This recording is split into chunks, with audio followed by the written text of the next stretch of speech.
Namaste and welcome to the Hinduscovery, or welcome back to the Hinduscovery channel.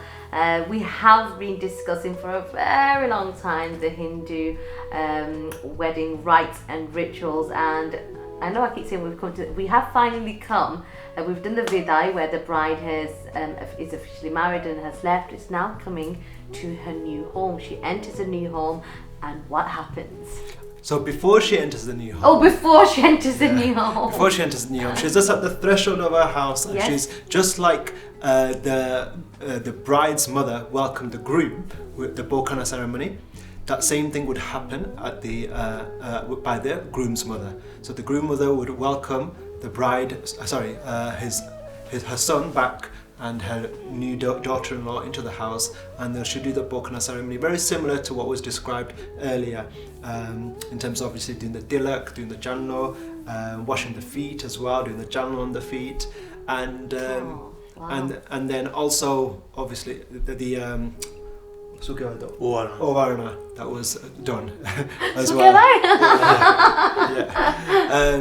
So again, that's the welcoming part. So, and then at that point, the bride will then enter. But when the bride enters, she enters with her right foot, and there'll be a kalash on the floor. Kalash is a pot, a copper pot with rice in it. Yeah. And just like, and then she'll knock over that pot of rice, the kalash of rice, with her right foot. So remember in the last episode we said that the bride, it was giving back the Lakshmi, giving back the rice over her head to her mother, and saying now she's bringing the Lakshmi into the house. So saying that, Lakshmi has entered the house in essence. That's amazing. Yeah. So they come in, and then the kanku pagla happens. So they'll actually she'll dip her feet into kumkum, which is kumkum, like watery kumkum, and then pagla will happen, so a few footprints there. And just to rewind back a bit slightly, so one bit missed out. So when she goes back to her previous house, her house, to do the pagala to the matruka there, they actually put handprints of kumkum there as well. Wow. So that's her memory. On the wall, traditionally. So, and then again, so it's making the print there that I'll be here forever, even though I'm gone now. But at the same time, now it's making rid of her. And then now she's making that footprint into her new home. Okay. And obviously, just like the matruka stapan was there at her house, where the grashanti, the mandwo, the matruka, the 16 matrukas were there. In the same way, that same thing is there at her new house as well. Her new home as well. Yeah, so now she's gonna, her and the husband, both bride and groom, they're gonna bow down to the matrukas, bow down to the matajis, and get the ashirvad from all the gods and goddesses, etc., who were worshipped there, who they welcomed there earlier. So, and then it's a bit of a fun part, even though they're exhausted, because it's been a long day, but in order to finish the day off in a light mood, a few games are there to in order to welcome, make a bit of a relaxed atmosphere, because obviously this is her new home. She might not be traditional, they've never been here before and lived here before. Yeah, so it's a bit of a light mood. One of the games, for example, called Iki Biki, is Finding the ring. Finding the ring, yeah. So there's a there's a plate of water, or maybe a bowl of water, and then there'll be one ring inside and a lot of coins or something, and they have to go around after find it. And then finally, so obviously remember we said that the mindal is there as a symbol of this is the married woman, the bride and the groom. So now the wedding's over, that would be taken off from the bride and groom. They don't need that emergency seed anymore. You don't need that emergency seed anymore. And then the chera as well, remember they've been tied together throughout the ceremony since the point of the vastaganti as soon as they met in the mandap till now.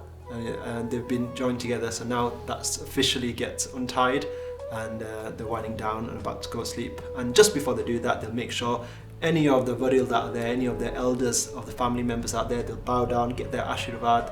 That's a very important custom to bow down to the elders in our Hindu tradition. And do the visarjan of all the deities. Yes. Yeah. We've come to the end. And you do, can I just say, bride and groom, you do get a lunch break. I mean, we had a lunch break. We just forgot to mention that you have a lunch break. break. At the weddings, remember, you get lavish food, and I mean, typically, how long does the whole ceremony take? What time does it start? What time do everything finish? So if you're talking about the Hindu wedding ceremony itself, you probably, from the point of the groom arrives till the point of them leaving, actually till the point of the Mangalsutra is done, yeah, and the typically just under 2 hours. Just under 2 hours? Yeah. Okay, so that's reasonable. Yeah, probably 1.5 hours to 2 hours it can take. Should guests be speaking throughout the ceremony? Because it's such a sacred, I mean, as you were talking about some of the mantras, some of the meaning behind the mantras, should they actually be talking? You could argue that they shouldn't be talking, and nowadays, especially in the UK, I've come across more and more silent ceremonies where people are actually disciplined and listening to it, and you know, because the priest is explaining it. But the other thing we have to also appreciate is it's a long ceremony. Yeah, it is. It's not just coming to a registry office and saying I do, and you know, it's not as short as that where it's easy to remain silent. We have to remember that this is a whole community coming together.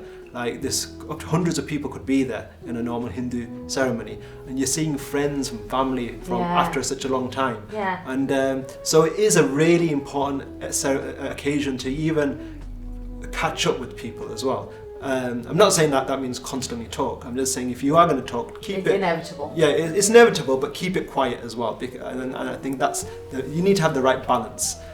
We can't. I think you have to respect the fact that the bride and groom want silence and want a nice atmosphere, but at the same time, if you want to catch up quietly. Brilliant. Well, thank you so much to both of our prolific priests who have gone through pretty much every single detail that is involved in a Hindu wedding. Especially which has been predominated Gujarati. Yes. We've looked at it from that perspective. Of course, as Hariom and Barishji have said a few times, we completely appreciate that many of you have different customs, rivajes, traditions, but the underlying sentiment of pretty much all of the ceremonies are the same.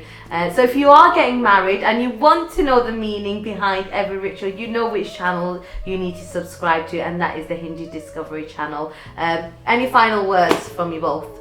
That's it. Be united. Yes. Be happy. Be blessed. Be blessed. There we are. I don't think it can get any better than that. Please leave any further comments and questions in the comment section below. From all of us, namaste. Namaste. Hi guys, I'm Nital Parak. If you like the video that you've just watched, do subscribe, share and like and comment on the section below.